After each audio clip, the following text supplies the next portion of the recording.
Welcome to Chickasha, America. And there are some distinct reasons to like Chickasha, like the cash flow. And what I would say, and this is pure speculation, so let's put it into the speculative part of our minds and not the investment part of our minds. But the cash flow is the investment side.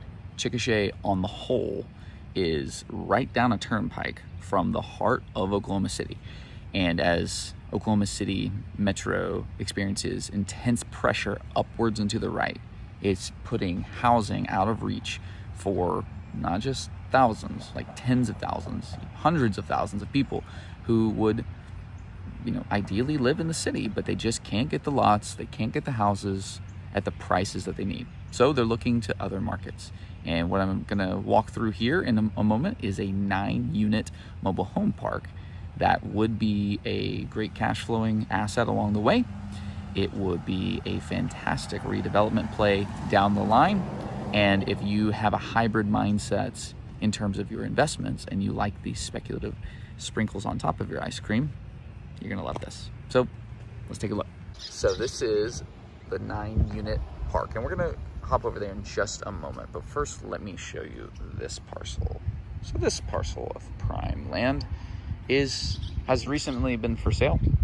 It actually may again be on the market and would be an amazing asset if you wanted to redevelop this.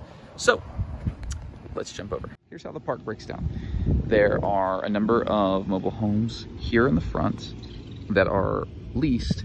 This one is not leased. It is not yet renovated. And there's one in the back right behind it that has not been renovated. So what I'm gonna do, we're not gonna go inside of these units, but I do want to highlight the nature of the units and let you know. So most of these coaches are from the late 60s, all throughout the 70s, and there's one from the 80s. The current seller has done a high level of renovation inside units as they've become available.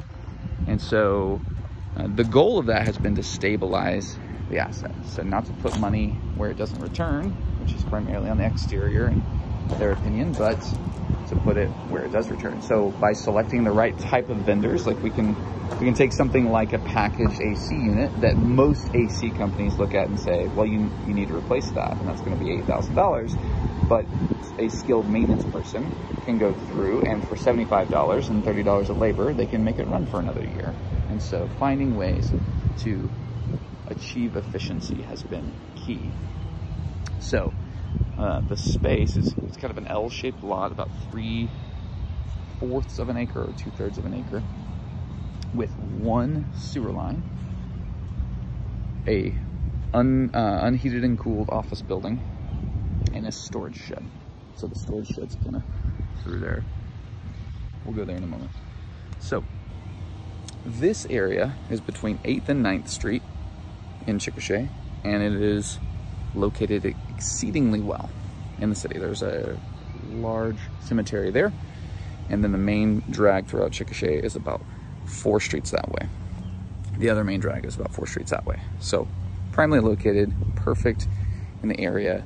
And one of the constraints that you'd be saddled with is that Chickasha does not like mobile home parks anymore. They were fine in the past, but Chickasha has a better future ahead. So the city has said quite resolutely, no more mobile homes.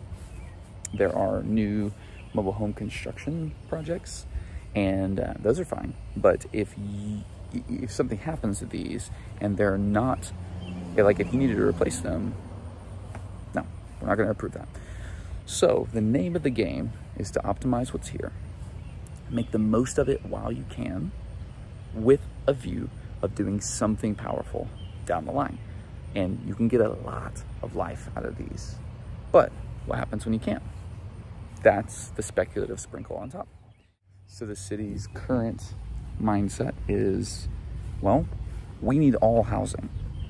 Incidentally, not more mobile homes, so they won't approve that from what I've heard. But they have said, you know what we need? We need duplexes, we need triplexes, we need fourplexes, we need apartment buildings and single family homes.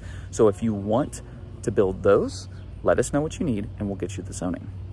And for a city to be quite the opposite of what most cities are when it comes to restrictive zoning, to be collaborative and to want to work with you to get you the zoning you need to build the housing that they know that they need in town, as opposed to most builders are building out the turnpike and it's actually quite far from town.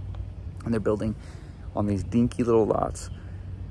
And the city needs more like critical mass in the heart of the city building. And so what I would recommend for anyone looking to operate this mobile home park is operate it as long as you possibly can, as long as it makes sense. And then when it makes sense to pull that lever and to go new construction, do it. And if you can, get this lot and this lot, there would be something sweet to do, to accomplish with that. There's lots, the sky's the limit. I mean, it's a development play. But what you do is really just determined by what you want to own and the internal numbers there. And then do you do it and then sell it off? Do you do it and keep it? Do you build a string of duplexes on one side and you build single family houses on the other, or you build fourplexes over here and duplexes there and you refinance them all? Sky's the limit. But to have the cooperation of the city, to have a cash vehicle along the way, those are really sweet opportunities. So anyways, hope this gives some color and some ideas to what you could do with this mobile home park.